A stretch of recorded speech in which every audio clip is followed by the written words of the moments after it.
네, 불금 글로벌 라이브. 자, 첫 번째 시간입니다. 미래에셋증권 이창구 선임 매니저님 모시도록 하겠습니다. 안녕하세요. 네, 안녕하십니까. 예. 반갑습니다. 아, 든든합니다. 금요일을 또 함께 보내게 예, 되네요. 우파고 자창고. 예, 너무 이제 든든한.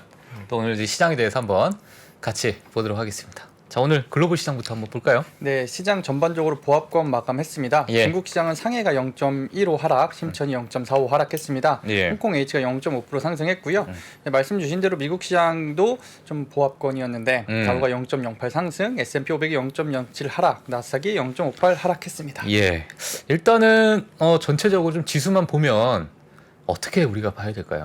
그래서 오늘. 제가 오늘의 시장 요약을 또 준비했습니다. 예. 그 래퍼죠, 사이먼 도미닉의 네가 알던 내가 아니야. 네가 알던 내가 아니야. 야, 그래서 이걸 진짜 좀 잘 바꿔봤어요. 고른다.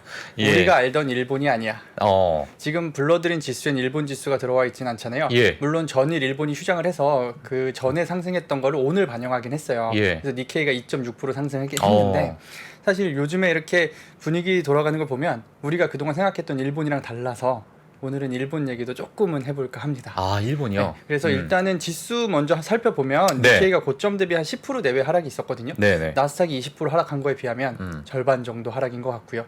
그래서 뭐 일본의 경쟁력들에 대해서 여러 가지를 말하고 또 약점에 대해서도 여러 가지를 말하긴 하는데 일단 지수만 놓고 보면 평균적으로는 선방했다. 아, 평균적으로 선방했다. 네. 사실 미국 지수가 상당히 다른 나라보다 많이 빠져 있는 상태잖아요. 유럽도 엄청 잘 방어를 해놨고, 예. 그래서 근데 일본은 근데 왜 또 괜찮을까요? 예. 그러니까 계속해서 중국의 대체 국가를 찾고 있었는데요. 제가 생각하는 일본의 핵심 무기는 이제 예. 로봇 관련 산업인 로봇 것 관련. 같고요. 예. 아무래도 오늘 반등을 이끌었던 것도 일본의 로봇 관련 섹터들이 강세를 좀 나타냈던 것 같습니다. 그래서 그 부분이 이제 중국의 제조를 조금 대체할 가능성도 있을 것 같고, 예. 결국에는 미국의 전략이 최근에 EEJ가 많거든요. 그러니까 적을 적으로 다스린다. 그래서 아프간에서 퇴각을 하면서 여러 가지 패를 노렸던 것 같아요. 예. 이 아프간의 지형을 보면은 중국과도 맞닿아 있고 러시아도 맞닿아 있는데 이 중국과의 대결을 직접 하지 않을 가능성도 있지 않을까? 그러니까 대만에서도 뭐 계속해서 갈등이 있었지만 예. 어떻게 보면은 일본을 좀 더 활용하는 전략으로도 나올 수도 있을 것 같고 예. 또 TSMC 전일에도 말씀을 드렸지만 반도체 공장을 미국과 일본에 짓는 것도 상당히 유의미한 거라고 생각하거든요. 그들이 왜 하필 일본에 공장을 지을까?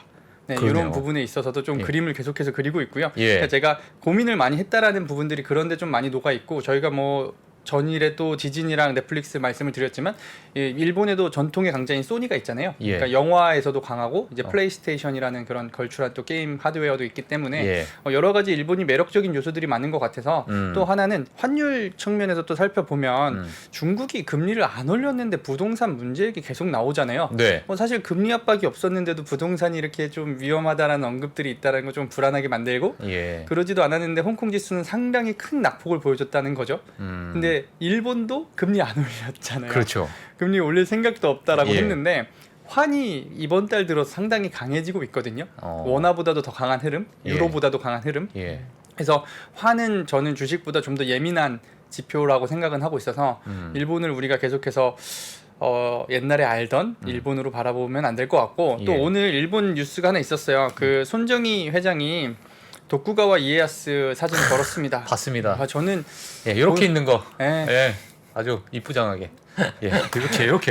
이렇게 있는 사진. 이게 굉장히 심각한 사진이에요. 그러니까요. 이게. 예. 그러니까 중국에는 이제 삼국지 많이들 보셨을 텐데 이제 대망이란 소설을 보면 노부나가랑 이제 이에야스랑 그 히데요시 세 명의 그런 인물들을 그리는 소설이 있는데 저도 상당히 재밌게 봤었거든요. 근데 이제 거기서 도쿠가와 이에야스를 좀 주인공으로 삼으면서 이제 소설이 전개가 되는 편이에요. 네. 근데 그 사진을 올리면서 비전 펀드가 2분기에 30조 원 손실을 봤다라고 연일 사과를 했습니다. 예. 근데 저는 그 사과에 주목했다기보다 그의 투자의 흐름을 보면 조금은 공격적이긴 하죠. 근데 그러니까 저는 상당히 존경스럽기도 하면서 그 워런 버핏과 손정희 회장에 대해서 조금 비교 고민을 해봤어요. 이제 손정희 회장이 과거에 야후로 정말 큰 돈을 벌었다가 그걸로 이제 다시 힘들어졌는데 다시 알리바바로 대박을 쳤잖아요. 그렇죠. 그리고 이번에도 상당히 많은 손실을 봤지만 그가 이제 희망으로 제시한 거는 우리는 더 많은 이런 스타트업들이나 씨앗을 갖고 있다는 표현들을 했던 것 같아요. 그러니까 또 한 번 제2의 알리바바나 야후가 나올 수도 있다라고 손정희 회장은 생각하시는 것 같고요. 네. 그러니까 또 하나 그 최근에 그 워런 버핏 투자 중에 옥시덴탈 많이 언급하시잖아요. 그러니까 그가 갖고 있는 포트폴리오에서 쉐브론과 옥시덴탈이 꽤 있는데 예. 유가가 이렇게 많이 올라올 거는 그가 예상을 했는지 안 했는지 모르겠으나 네. 최근에는 상당히 이제 좋은 성과를 거두고 있잖아요. 근데 이제 몇 년 전에 일본에 있는 상사 회사들 상당히 많이 사놨거든요. 그러니까 이 워런 버핏의 그런 리드미컬한 투자 속도를 보면, 그러니까 손정희 회장은 상당히 빠르고 워런 버핏은 조금은 시차를 두고 그의 그 결과값이 나온다라고 하면 일본에 있는 투자들은 조금 이제 워런 버핏이 투자한 이유도 우리가 향후에 또 알 수 있지 않을까? 네, 그래서 저는 그런 것들을 좀 근거로 삼아서 야, 참 이게 모르겠습니다. 나중에 일본이 정말 어떻게 잘 되면 또 워런 버핏이 다시 또 화두에 오를 수 있는 그런 날이 분명 오겠지만은 정말 대단한 것 같습니다. 정말 그러니까 이런 거 정리를 해보면 보면. 예. 일본 인덱스가 가장 덜 빠진 점, 그리고 어. 환율이 최근 들어서 강해지고 있는 점, 그리고 로봇에 대한 집중도가 높아지고 있는 점, 예. 그리고 워런 버핏이 또 투자하고 있고 손정희 회장이 무너졌기 때문에 그의 다음 행보에는 또 다른 성공이 또 있을 수도 있겠다. 그러니까 물론 손정희 회장 특징은 이제 해외로 많이 자금을 돌리는 스타일이긴 하잖아요. 근데 예. 물론 그러한 박자들을 봤을 때 저는 워런 버핏이 일본 투자에 대한 것도 어느 정도 이제 왜 그가 여기다 투자했는지에 대해서 이제 이유가 다르고 이제 언론에서 많이 나오기 시작하면 이미 예. 주가는 또 많이 올라가 있을 수도 있겠다라는 생각을 했습니다. 이 부분은 사실 원래 이제 이창구 매니저가 돈의 흐름을 굉장히 잘 냄새를 잘 맡고 그러니까. 전으로 약간 역발상 투자자거든요. 네. 그러니까 저희 관점에서도 일본의 매력이 눈에 띄는 부분들이 있는데 지금 약간 추세를 이렇게 또 얘기를 하니까 예. 저도 상당히 관심이 가네요. 역발상으로. 네, 저도 역발상 투자에 관심이 많고 예. 손정희 회장 같은 인물이 대표적으로 3차 산업혁명의 초기 인터넷이 세상을 바꿀 때 거기에 첫 번째 기업인 야후를 통해서 일본 최고의 부자가 됐었는데 야후의 버블이 붕괴되면서 100분의 1토가 났었거든요. 그때 손정희 회장이 어떤 얘기까지 들었냐면 저 사람 벤처 캐피탈리스트를 가장한 사기꾼이라는 평가까지 받았던 인물이에요. 그래서 그 사람이 4차 산업혁명에 제일 핫했던 알리바바를 통해 다시 일어난 거거든요. 예. 그러니까 3차 산업혁명에서도 그 프론티어 혁신적인 기업을 대장주를 잘 잡아냈고 4차 산업혁명 시기에도 대장주를 잘 잡아냈거든요. 심지어 그도 중국에서. 그러니까. 그러니까 인사이트는 끝내주는 사람이거든요. 예. 그런데 이제 리스크 관리면에서는 오픈되어 있죠. 벤처 캐피탈리스트니까. 어쨌든 어. 비전을 보고 과감하게 투자하는 스타일이거든요. 예. 네. 근데 그런 인물이 지금 어떻게 보면 가장 고난을 겪고 있는 거니까 예. 저 같은 역발상 투자는 관심을 이렇게 가지고 보고 있죠. 네. 진짜. 그리고 네. 사실 네이버라는 우군을 또 만났잖아요. 그러니까 제가 그 생각을 했어요. 워런 버핏의 포트폴리오를 보면 수비가 강한 스타일인 것 같고 손정희 회장의 포트폴리오는 거의 공격이 강한 스타일인 것 같은데 축구에 그런 격언이 있더라고요. 공격이 강한 팀보다 수비가 강한 팀이 우승한다. 그러니까 결과적으로 장기적으로는 리스크 관리하는 팀이 성과가 좀 더 크긴 하잖아요. 근데 이 손정희 회장이 말씀하신 것처럼 그런 산업적인 사이클도 잘 봤는데 하필 또 중국이란 사이클을 또 잘 봤던 것 같고 그래서 그의 행보가 향후에 어느 국가에 어느 산업에 좀 더 많이 들어가고 거기서 성과를 얻었는지가 우리에게 많은 힌트를 줄 것 같습니다. 알겠습니다. 그 비전 펀드의 어떤 그 추이를 제가 좀 봤는데 엄청나게 올라갔다가 그걸 그냥 한 번에 다 제자리로 내려오는. 하여튼 그걸 제가 차트를 좀 봤거든요. 거기서 그게 회복이 또 가능할까요? 또 어떻게 이게 봐야 될까요? 사실 그런 건 있는 것 같아요. 그러니까 두 가지 시사점이 있는데 하나는 이제 최포고님도 아시겠지만 투자라고 하면은 네. 변동성이 클수록 불리하거든요. 그러니까 무슨 얘기냐면 기대 수익이 막 엄청 수익이 나더라도 한번 마이너스 50%가 되면 그걸 회복하기 위해서는 플러스 100%가 나야 되는 거잖아요. 그렇죠. 그렇기 때문에 그런 고변동성은 자산의 누적성, 그러니까 복리 효과를 보기 힘든 케이스들이 있는 것 같고요. 그러므로 이제 손정희 회장이 조금 이번에 하락은 조금 뼈 아플 수는 있으나 또 이제 반대로 그런 투자를 했다라는 건 기대 수익이 상당히 높은 투자가 또 앞으로는 진행될 수 있다. 그러니까 지금 고생하고 있는 거는 향후에 기회가 많이 열릴 수도 있는 박자일 수도 있겠다라는 생각을 하고 있습니다. 알겠습니다. 일단 뭐 저희 손정희 회장 한번 이야기를 좀 들어봤고요. 자, 그 다음에 이제 오펙에 올해 이제 원유 수요 전망치를 26만 배럴 감소했다고 하는데 이게 또 유가에 큰 영향을 줄 것 같아요. 네. 어떻게 봐야 될까요? 뭐 수요 오펙에서 원유 수요 전망치를 26만 배럴 축소를 했고요. 미국 평균 휘발유 가격도 4달러를 하회했습니다. 3월 이후 최저치로 떨어졌고요. 근데 이 뉴스를 보면 중국의 수요가 감소하는 게 아닌가라는 생각이 자꾸 연결이 돼요. 그러니까 사실 우리가 이 공급망 문제가 사실 막 해결된 건 아니거든요. 정유업체들이 공급을 늘린다거나 오펙이 화끈하게 늘려주진 않았잖아요. 정말 조금씩만 늘려주고는 있는데 그에 반면에 가격은 많이 하방으로 계속 내려오고 있는 상황은 뭔가 수요단에서 문제가 있지 않나? 그러니까 공급보다는 수요 감소인데 그 수요 감소라는 거는 중국의 경제에 뭔가 그래도 빈틈이 계속 보이고 있는 상황이지 않을까 싶어요. 그러니까 물론 반대로 생각하면 중국이 뭔가 그동안 했던 것처럼 정부의 역량으로 수요를 끌어올릴 수만 있다라고 하면은 다시 올라갈 수는 있겠지만은 지금 현재 시점에서는 조금 이제 중국 영향이지 않을까. 그래서 반도체도 원유도 중국 수요 감소의 영향일 것 같습니다. 아, 반도체도 원유도. 알겠습니다. 일단 뭐 수요 감소가 되면은 뭐 많이 이제 그래도 하락을 하는 그런 모습이니까 뭐 원유 가격이 있어서는 좀 안정을 취할 수 있고 인플레이션이 있어가지고 또 하여튼 그런 부분도 있을 것 같은데 좀 지켜봐야겠습니다. 또 어떤 얘기가 있을까요? 네, 다음으로 대만이 공공장소에서 중국산 IT 제품 사용 금지를 추진하고 있습니다. 예. 그래서 다수가 볼 수 있고 들을 수 있는 설비가 있는 공공장소에서 중국산 IT 제품을 사용할 수 없다라고 했는데 그 펠로시가 방문을 할 때 그 대만의 총독부, 외교부, 국방부, 국제공항, 전력공사 등 웹사이트 또는 전산 시스템 마비에 대한 시스템 공격이 있었다라고 해요. 예. 사이버 공격이. 근데 이 사이버 공격이 중국과 러시아발 소프트웨어가 연루되었다라고 덧붙였습니다. 아, 그래요? 네. 이게 또 대만과 중국의 갈등이 좀 많이 격화된 분위기네요. 야. 그러니까 이게 요즘에는 갈등이 있으면 예. 물리적으로 뭐가 액션이 없더라도 사이버적으로도 해도 사실 가능한 세상이잖아요. 인터넷망이 워낙 글로벌하게 연결돼 있으니까. 그래서 네.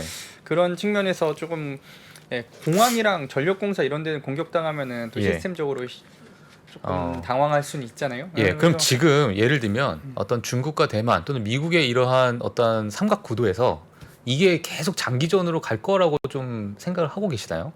뭐 미국과 중국 어느 하나도 지금 뭐 대만 이슈뿐만 아니라 물러설 수 없지 않을까요? 네. 그래서 지금 뭐 아직 러시아 우크라이나 전쟁도 있는 상황인데 이게 하나가 더 덤이 되면 글로벌 경제에 많이 이제 좀 부담이 될 것 같아서 저희가 어떻게 해야 되나 방향성을. 네. 예. 경제가 앞으로 물론 예. 그런 건 있겠죠. 그러니까 공급망, 그러니까 제조를 하던 중국의 역할을 계속 대체제를 찾을 거고 다행히 이제 유가라는 물가는 조금 잡히기 시작했기 때문에 한숨은 돌렸을 것 같고요. 네네. 그렇다라고 하면은 계속해서 이런 망을 생각을 해야 될 것 같고 어떤 돌발 변수 역시도 뭐 나올 수는 있겠지만 저는 이제 계속 말씀드렸던 거는 그럼에도 불구하고 돈은 풍선 효과가 있어서 어디론가 흘러갈 것 같거든요. 그러니까 중국 시장에서 빠져서 그 돈이 미국으로 갈 거냐 일본으로 갈 거냐 고민할 거거든요. 그러니까 그런 생각은 합니다. 그 예를 들어서 돈이 빠져나왔어요. 근데 채권도 무너졌고 부동산도 불안하다 그러고 코인도 무너졌고 그냥 결국에 주식에 계속 머물러 있는 돈들은 있거든요. 스마트머니는 항상 있다는 얘기죠. 그러면 이 돈들이 어디로 가는 그 흐름과 맥을 봐야 되는데 그 측면에 있어서 그러니까 결론적으로 중국에서는 이러한 좀 뭐랄까요 좀 안 좋은 뉴스들이 계속 반복된다라는 건 그쪽 진영에 투자를 한다라는 것 자체의 포지션을 계속 줄여 나가든가 리스크 관리를 해야 된다는 입장일 것 같고 그 반면에 기회를 어디서 찾아야 되냐면 위험이 있는데 말고 그로 인해서 수혜를 볼 수 있는 곳에서 찾아야 되지 않을까. 그게 저는 계속해서 자꾸 일본이 떠오르네요. 그래서 일본 뉴스 또 뒤에 하나 더 있긴 했는데 먼저 말씀드리면 엔저를 틈타 일본 부동산을 매입하는 큰 손들이라는 뉴스가 있었습니다. 하나는 가우캐피털이라는 홍콩 투자 회사인데요. 우리가 이제 오사카와 도쿄의 아파트를 사기 시작했고 우리가 잘 알고 있는 싱가포르 투자청이 31 시설을 투자를 시작했어요. 일본에서. 그리고 이제 누빈 자산운용이라고 미국의 교직원 퇴직연금을 운용하는 자산운용사인데 고령자 전용 주택에 투자를 했고 골드만과 블랙스톤이 도쿄의 복합 빌딩 입찰에 참여했습니다. 야, 알겠습니다. 일단 뭐 제가 일본 부동산은 제가 잘 모릅니다. 그러니까 그렇게 생각을 했어요. 저는. 그러니까 주식은 변동성이 큰데 그거보다 변동성 작은 부동산에 투자를 한다라는 건 어느 정도 이제 주식에 있어서도 어떤 가능성이 열리지 않을까? 그런 것들. 그러니까 모든 핵심 포인트 제가 한국에서 최근에 뜨는 업종들도 보면 중국에 있는 산업을 대체하는 애들이 많이 뜨거든요. 그러니까 어제 말씀드렸던 태주 이방원 같은 경우도 중국에 많이 뺏겨 있던 것들을 되찾거나 중국과 경쟁하는 그런 산업들이잖아요. 사실 조선도 그렇고 2차전지도 그렇고 여러 가지로 태양광 역시도 그랬고요. 태양광도 미국에서 많이 언급했잖아요. 중국에 있었던 것들을 많이 대체를 해야 된다라고 그랬고 뭐 전기차도 문제가 있었던 게 2차전지 소재들이 중국에 너무 많이 있으니까 그러니까 유럽에서도 전기차 보조금 줄이려는 노력을 자꾸 하는 게 소재를 너무 중국어들이 너무 많이 잡고 있다. 그러니까 어떻게 보면 이미 세계 경제는 엄청나게 종속돼 있는 부분도 있었을 거예요. 그래서 그런 부분들을 어떻게든 이제 계속해서 개선하려고 하는 것 같고 예. 그 틈바구니에서 무언가 계속해서 답을 찾지 않을까? 투자 예. 머니들은 예. 예. 이건 뭐 사실 저희가 뭐 제가 뭐 언급드리기 좀 힘든 문제이긴 하지만은 사실 이제 부동산이라는 게 약간 좀 인구 어떤 구조에 대해서도 약간 영향을 많이 받을 거고 저출산이고 우리나라 마찬가지지만 물론 실수요가 있는 그런 부분은 뭐 계속 이제 견고하게 유지를 하겠지만은 그런 점을 봤을 때는 저출산 얘기하시는 거죠? 일본. 네. 한국이 더 심하잖아요. 그러니까요. 그럼 한국이 어떡해. 1위지만 이거 진짜 이러면 안 되는데. 근데 아이러니하게 그렇습니다. 한국이랑 일본이 제일 그게 심하니까 로봇에 대한 또 혁신과 발전은 더 빠르지 않을까? 로봇에 대한 예 알겠습니다. 일단 근데 일본의 부동산이 그 기관 투자자 입장에서 되게 매력적인 면이 있어요. 그러니까 일본 같은 경우에 사실 월세 체제가 되어 있는데 그런 얘기를 하더라고요. 한국의 부동산 같은 경우에는 투자 대상자로서 보는 관점들이 많아서 업앤다운 투기적인 수요가 많이 관여되어 있는데 일본은 그런 형태보다는 기본적으로 일본의 재테크 성향 자체가 예를 들어 어떤 사람이 직장 생활을 30년 했을 때 뭐 연봉이 뭐 7천만 원이나 얼마다라고 하면 30년간의 캐시플로우를 딱 정확히 계산해서 그 캐시플로우의 20%를 월세로 쓰겠다 이런 식으로 처음부터 생애 저축을 계산하는 방식으로 그 컨설팅 플랜을 많이 한대요. 그래서 월세 같은 경우도 예를 들어서 뭐 연봉 7천만 원에 30년간 일할 수 있다면 그거의 20%면 뭐 월세 150만 원이 적당하다고 하면 딱 거기 그냥 월세 딱 사는 구조. 그러니까 그런 형태가 되다 보니까 일본 부동산의 특징이 월세가 나오는 것들이 굉장히 안정적으로 나오고 가격의 변동은 거의 없다고 하더라고요. 그래서 사실 이게 투기적인 수요 투자 목적으로 많이 보게 되는 가격의 업앤다운이 심해지면 수익률이 굉장히 업앤다운이 심한데 예. 일본의 부동산은 월세 나온 건물들이 수익률이 굉장히 딱 픽스되어 있다고 하더라고요. 그러니까 더 채권에 가까운 거죠. 근데 기관들은 그런 걸 좋아하거든요. 어떤 자본을 투하했을 때 월세가 나왔을 때 이게 수익률 몇 퍼센트 딱 나오는데 일본은 그런 수익형 부동산이 되게 매력적이고 안정적이라고 하더라고요. 예. 네. 그게 다른 나라 좀 다르다고. 그게 국민성이랑 연결되어 있는 것 같더라고요. 그러니까요. 예. 네. 재밌었어요 지난번에. 예. 알겠습니다. 자, 그다음에 저희가 또 이더리움 뉴스가 있었습니다. 예. 네, 최근에 이더리움 상승이 코인 중에서는 제일 강했던 것 같은데요. 네네. 그 작업 증명에서 지분 증명으로 전환을 하는 테스트를 완료했다라고 합니다. 그러니까 작업 증명은 그동안 수학의 알고리즘을 해서 예. 이걸 풀면 보상으로 이제 코인이 주어졌는데 그러면은 상당히 큰 컴퓨팅 파워가 필요하거든요. 예. 근데 이게 탄소 배출이 많다라고 사실 또 친환경 쪽에서는 태클을 계속 걸긴 했었어요. 예. 근데 이제 지분 증명으로 넘어간다는 거는 FOMC나 이제 주식의 의결권 같이 이제 지분이 많은 사람들이 이거에 대한 방향을 의사결정을 할 수도 있고 지분이 많을수록 그에 대한 보상을 받는다라고 보시면 될 것 같은데 예. 반도체에 좋은 뉴스는 아닌 것 같습니다. 반도체는 좋은 뉴스는 아니다. 왜냐면은 더 많은 컴퓨팅 파워가 필요하다라는 거는 반도체를 더 최첨단으로 써야 되고 더 예. 성능을 개선시켜야 되고 더 많은 반도체가 필요할 텐데 예. 그건 아니잖아요. 그럼 이 지분 증명으로 가는 것 자체가 반도체 산업에 좀 영향을 줄 수 있다 이렇게 좀 보고 계시는 건가요? 과거에 어제 말씀드렸던 것처럼 코인 시장이 반도체에 상당히 기여를 많이 했었는데 그거 말고 이제 반도체에선 다른 이슈들을 계속 찾아야 될 것 같아요. 근데 이제 물론 인공지능 이슈도 있고 좀 더 커스터마이징 반도체들은 계속해서 올라오고 있기 때문에 예. 어떻게 이제 전개가 될지 모르겠으나 이더리움, 그러니까 시가총액이 두 번째로 큰 코인인 이더리움이 이러한 결정을 했다라는 건 반도체엔 좋은 뉴스는 아닌 것 같습니다. 알겠습니다. 자, 근데 블랙락도 근데 이 코인 시장에 또 들어왔어요. 네, 예. 블랙락이랑 코인베이스가 이제 협업을 통해서 예. 블랙락의 기관 투자자들이 코인을 살 수 있게끔 계속해서 만들어 주려고 하는 것 같아요. 근데 이 뉴스를 보면 블랙락이 조금 빠르게 움직이는 느낌도 있는데 블랙락 이미 크잖아요. 그렇죠. 코인베이스는 그에 비해 상당히 작고 예. 그러면은 어디가 더 선호돼? 애기죠, 애기. 그러면, 메추리알. 네. 예. 저의 성향이라면 어디를 더 선호할까요? 둘 중에 하나밖에 없어 답이. 코인베이스. 네.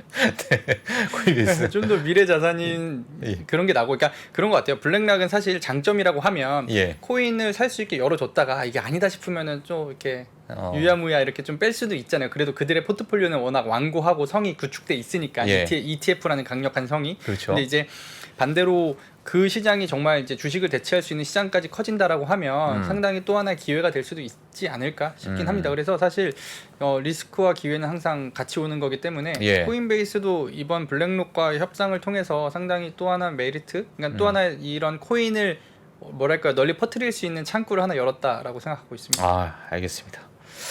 일단 뭐 사실 너무 많이 빠졌기 때문에 고점 대비 뭐 지금 아마 코인을 뭐 작년부터 가지고 계신 분들은 사실 이게 좋은 뉴스라고 해도 와닿지 않는 뭐 그러한 상황이지 않을까 이렇게 좀 생각이 들고요.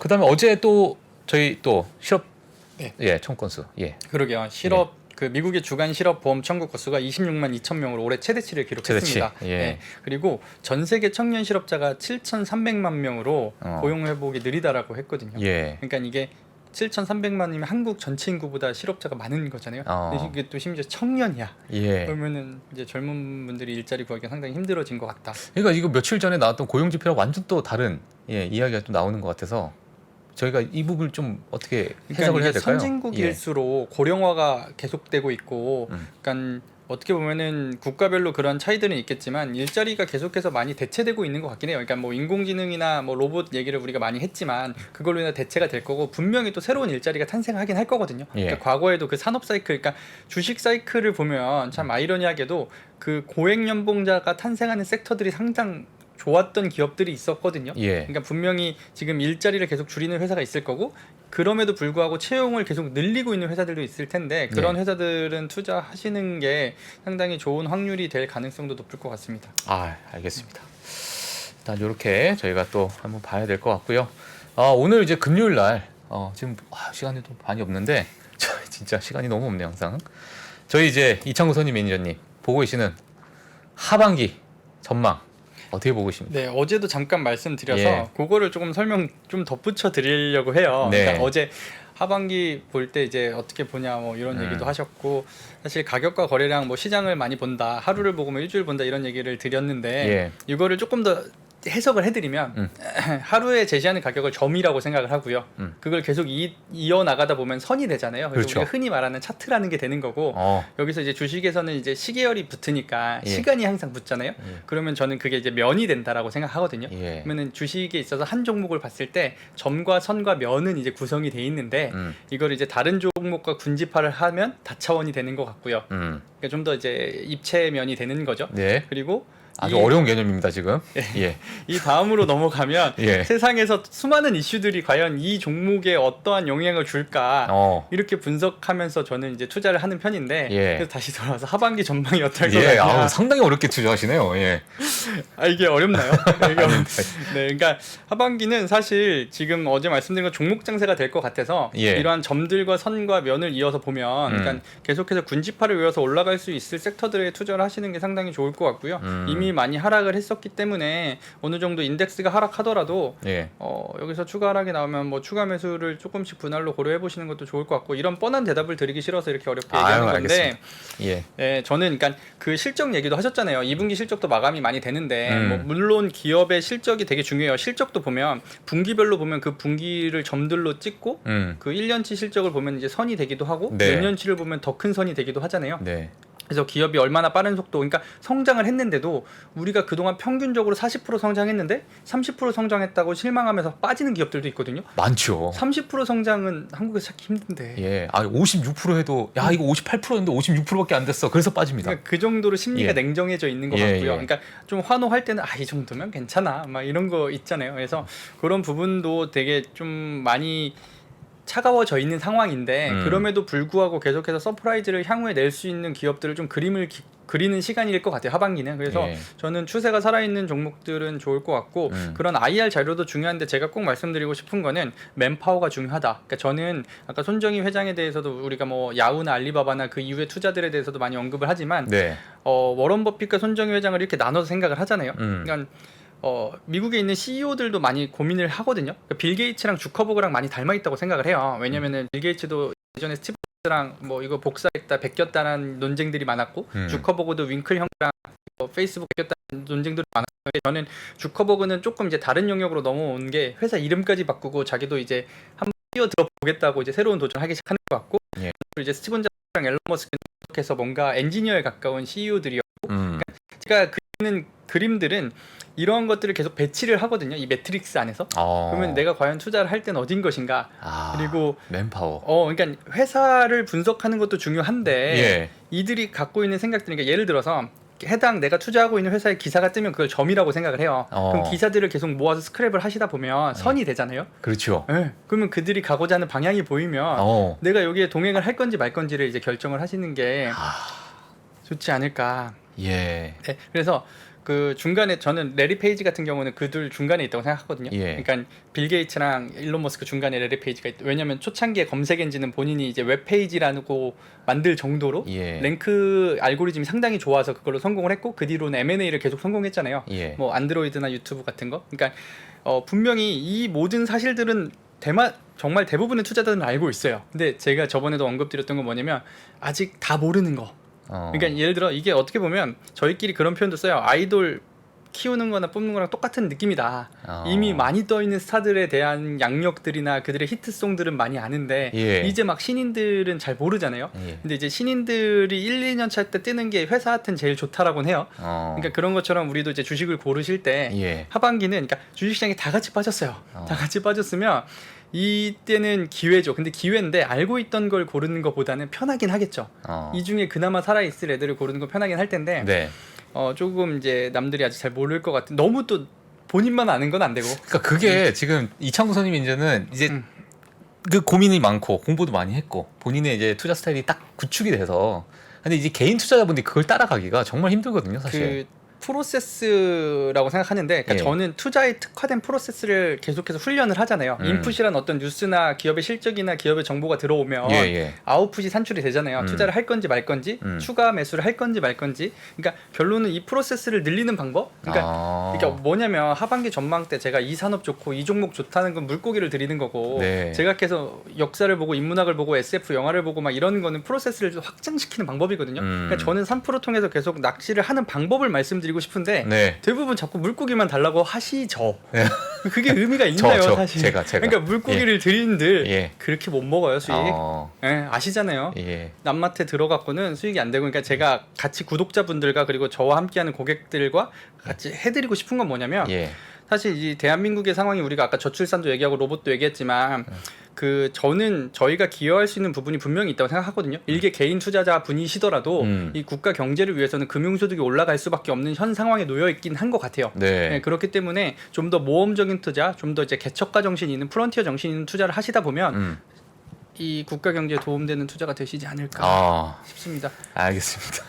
돌고 돌아왔네요. 네. 어떻게 뭐 한마디 또 해주시죠. 예. 오늘 이제 이창구 선생님의 그 투자 강의가 이제 진행이 됐는데 예. 구독자분들께서 이제 지금 너무 철학적이다 이렇게 느끼는 분들이 또 있는 것 같아서 이제 제가 비유하자면 그런 표현들을 많이 씁니다. 이제 월가에서 많이 쓰는 편인데 시장이란 곳이 단기적으로는 인기 투표소에 가깝고 장기적으로는 가치를 재는 저울에 가깝다는 표현을 많이 쓰는데 저는 기본적으로 가치를 재는 저울에 베팅하는 사람이에요. 예. 그러니까 시장이 가치가 상승하면 언젠가 그게 가격에 반영될 거다. 시장이 장기적으로는 저울로 작동하기 때문에 거기에 왜곡이 있으면 거기에 베팅을 하는 거고 이제 이창구 선임의 스타일은 시장은 단기적으로는 인기 투표소인데 지금 당장 인기가 제일 많은 애들은 이미 너무 핫하니까 인기가 많아질 것 같은 걸 찾는 거죠. 그렇죠. 예를 들어서 우리가 뭐 식당을 보더라도 여름엔 냉면집이 잘 되고 겨울엔 뭐 뜨거운 음식이 잘 될 건데 뭐 여름에 냉면집에 가면 이미 줄 서야 되잖아요. 그러니까 미리 가 있는 거죠. 미리 가 있다가 뜨기 전에 가 있는 거니까. 근데 그런 계절성 있는 것들은 반복되기가 쉬운데 그런 게 아닌 것들은 세상의 현상이 집중하는 것들이 있잖아요. 예. 어떤 이벤트가 발생했을 때 그걸 우리가 이해함으로써 그러면 이러한 영역이 핫해지겠구나에 미리 가 있겠다는 거죠. 네. 요 얘기에 짧게 덧붙일게요. 시간이 네네. 없으니까. 네. 그러니까 사실 제가 초창기 때 투자를 드릴 때 고객분들이 어떤 피드백을 많이 주셨냐면 너무 빨리 들어간다는 피드백을 주셨어요. 그러니까 들어가서 초창기 때 조금 이제 고생을 하다가 결국에는 많이 올라가긴 하는데 그 고생길이 상당히 좀 괴롭긴 하잖아요. 예. 변동성이 클 수밖에 없으니까. 예. 근데 저는 아까 말씀드렸던 게 손정희 회장이 그런 스타일인 것 같고 그거를 좀 정말 뒤늦게 가는 스타일이 워런 버핏 스타일인 것 같거든요. 그래서 제가 내린 결론은 그래서 저도 계속 업데이트하면서 그냥 예. 가격 올라가기 시작할 때 따라가자. 그래서 팔로업 투자, 추세 추종 투자자가 된 것 같고 왜냐면 세상에 관심이 몰릴 때 같이 가면 예. 조금 비싸게 사더라도 같이 그 트렌드를 따라갈 수 있잖아요. 그러니까 이거예요. 하반기 전망 뭐냐? 우리 이거 얘기하다 여기까지 왔잖아요. 하반기 때 조금 올라가기 시작하는 거 같이 사시면 되겠다. 이 얘기를 드리고 싶습니다. 근데 물론 저 역시도 그게 있어요. 자금 사이즈에 따라서 전략을 저 역시도 계속 업데이트를 해야 되거든요. 그러니까 워런 버핏은 애플을 많이 살 수밖에 없는 자금 사이즈예요. 그는 ROE를 볼 수밖에 없는 사이즈인 거고, 근데 자금이 아직 그 정도 사이즈가 아니시라고 하면, 내 재산이 뭐 정말 많은 그런 편이 아니시라면 애플을 굳이 살 이유가 없다는 건 저는 그런 걸 계속해서 설명을 드리고 있는 거거든요. 그러니까 자산이 크면 이게 운용하기 힘드니까 큰 회사를 살 수밖에 없는 건데, 우리는 아직 그 정도는 아니잖아요. 그래서 저 역시도 자산, 나중에는 전략을 수정할 테지만 아직까지 제가 관리하고 있는 그 몇백억의 사이즈는 이러한 전략이 아직 먹히고 있는 것 같아요. 워킹하고 있는 것 같고 시장에서. 그래서 하반기에는 같이 잘 보시자고요. 뭐 어떤 섹터, 어떤 주식이 올라가기 시작하는지 예. 보고 거기서 이제 트렌드를 같이 타시면 굉장히 알겠습니다. 좋을 것 같습니다. 예, 자주 나와주시면 될 것 같습니다. 예. 네, 알겠습니다. 자, 시간이 조금 지나서요. 예, 오늘 시황 또 너무 불금에 또 강의까지 해주신 자 우리 미래에셋증권 이창구 선임 매니저님 너무 감사합니다. 네, 감사합니다. 예, 감사합니다. 네, 저희 빠르게 2부 넘어갈 거고요. 오늘 2부에는 김경화 위원님 와 계십니다. 중국 시장 같이 얘기 나눠볼 거고요. 네. 잠시 광고 보고 돌아오겠습니다. 네. 평소 경제 뉴스를 볼 때 100% 이해가 되지 않았다면, 어려운 용어를 알아듣지 못해 답답함을 느꼈다면, 오건영의 경제를 보는 눈 강의를 통해 차분하게 경제 기초를 쌓아보는 건 어떨까요? 저는 강의에서요, 기초적인 단어들도 좀 담으려고 했고, 이 단어들이 실제 신문 기사에서 어떻게 쓰이는지, 그리고 이 신문 기사 이외에도 다른 콘텐츠에서 우리 실제 생활에서는 어떻게 쓰이는지 되게 풍부한 사례를 담으려고 했어요. 수차례 보시면서 반복하시면 마치 무언가 뉴스를 들었을 때 툭 튀어나오는 느낌? 예, 그런 걸 좀 느끼시지 않을까. 그럼 툭 튀어나올 정도로 많이 보려면 흥미로워야 되잖아요. 그래서 그게 제가 좀 많이 기획할 때 노력했었던 그런 부분이라고 보시면 됩니다. 쉽고 재미있게 최대한 기획을 해봤습니다. 드라마처럼 재미있게 경제 공부를 할 수 있다면 이게 제가 생각했던 모토였고요. 예, 그렇게 됐으면 참 좋겠습니다. 네. 경제 뉴스가 명쾌하게 이해되는 즐거움. 오건영의 경제를 보는 눈 강의를 통해 경험하실 수 있습니다. 신규 출시 기념 8월 31일까지 얼리버드 특가로 만나보시죠. 지금 바로 영상 아래 댓글을 확인하십시오.